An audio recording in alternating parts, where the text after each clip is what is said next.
हाँ, कक्षा 9 के सभी छात्रों का हमारे इस वीडियो में स्वागत है। पिछले चरण पर मैंने आप लोगों को प्रथमा पाठः वंदना, द्वितीयः पाठः सदाचारः का पाठ पढ़ाया है।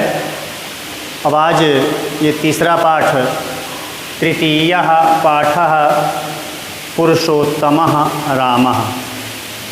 इस पाठ में पुरुषोत्तम श्री राम के चरित्र का वर्णन किया गया है, जिसमें पहला श्लोक दिया गया है, इक्ष्वाकवंश प्रभो रामो नाम जनैः श्रुतः नियतात्मा महावीर्यो द्वितीमान धृतिमान वशी। लिखा गया है, इक्ष्वाकवंश प्रभो रामो नाम जनैः श्रुतः।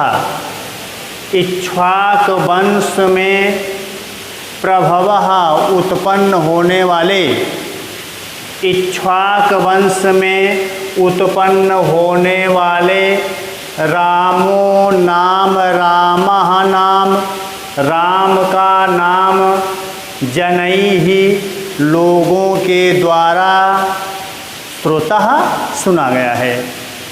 इक्ष्वाक वंश में उत्पन्न होने वाले राम का नाम लोगों के द्वारा सुना गया है। नियतात्मा महावीर्यो द्वितीमान धृतमान वशी। वे राम कैसे थे, तो यह स्पष्ट किया गया कि इक्ष्वाक वंश में उत्पन्न होने वाले राम का नाम लोगों के द्वारा सुना गया है। वे राम कैसे थे, तो नियतात्मा, आत्मा को बस में रखने वाले, महावीर्यो पराक्रमी, द्वितीमान, द्वितीमाने होता है कांति, कांति वाले, धृतमान धैर्यशाली, और वशी इंद्रियों को बस में रखने वाले। तो वे राम कैसे थे, आत्मा को बस में करने वाले, पराक्रमी, कांतिमान और धैर्यशाली तथा इंद्रियों को बस में रखने वाले थे। दूसरे श्लोक में बताया गया है कि बुद्धिमान नीतमान वागमी श्रीमान शत्रुनिवर्हणः विपुलांशो महाबाहु कम्बग्रीवो महाहनु। और उनके स्वरूप का वर्णन करते हुए लिखा गया कि वे राम बुद्धिमान थे, नीतिमान, नीति वाले थे, वाग्मी, बोलने में चतुर थे, श्रीमान, शत्रुनिवर्हणः, स्त्री को धारण करने वाले, शोभा को धारण करने वाले, और शत्रुनिवर्हणः, शत्रुओं का विनाश करने वाले थे। यहाँ पर श्रीमान छत्र लिखा गया है, तो श्रीमान शत्रु होगा, ना और सा का छा में परिवर्तन हो जाएगा व्यंजन संधि के आधार पर।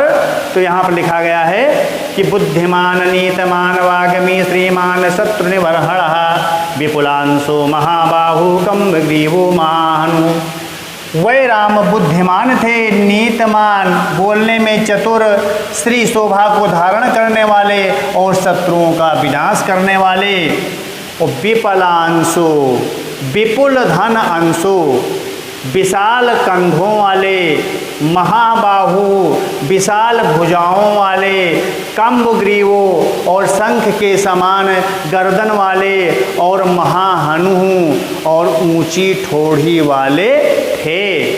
वे राम बुद्धिमान, नीतिवान, बोलने में चतुर, वाक्पटु, शोभा को धारण करने वाले, शत्रुओं का विनाश करने वाले, विशाल कंधों वाले, विशाल भुजाओं वाले, और शंख के समान गर्दन वाले तथा ऊंची ठोड़ी वाले थे।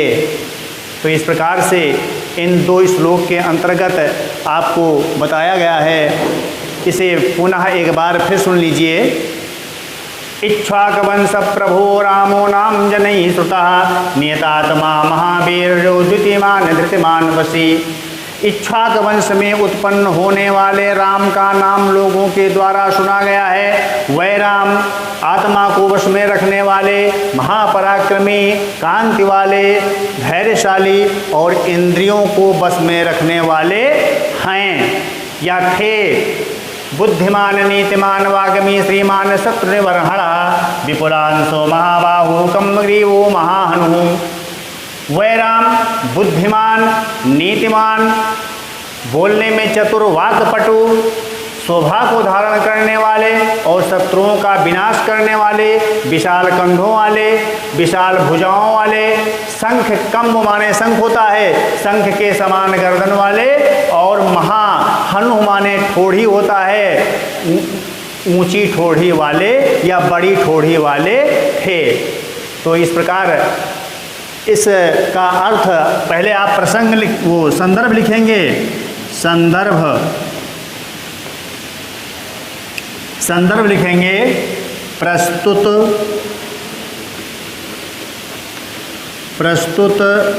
श्लोक हमारी पाठ्य पुस्तक